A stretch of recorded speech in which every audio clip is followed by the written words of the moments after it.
باجوړ د ابو هوا چې کومه ده د زیتون دپاره ډېره زیاته اهمه ده.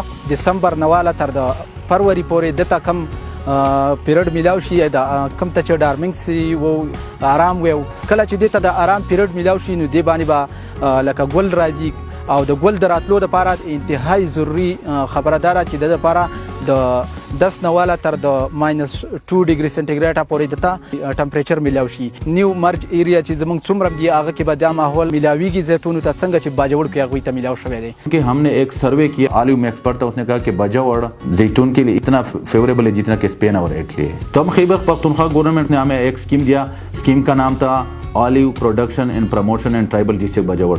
इसके थ्रू हमने काम किया है. उसमें 2 कंपोनेंट थे. जंगली जैतून है उसमें पैवंदकारी ग्राफ्टिंग जो हम कहते हैं कलमकारी करना है और दूसरा आर्चर लगाने.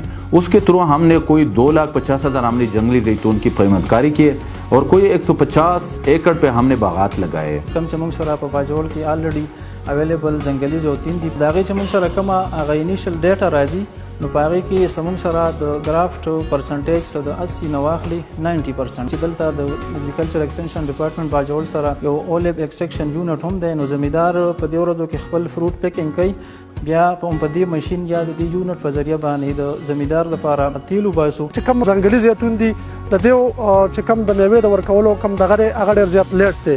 یو هغه دی چې په دې باندې موږ امپرووډ ویرایټي راوړو په دې باندې ټاپ ورکینګ وکړو ګراف پې وکړو نو هغه ویرایټي چې کومه ده په 5 کال باندې دا میوه ورکوي.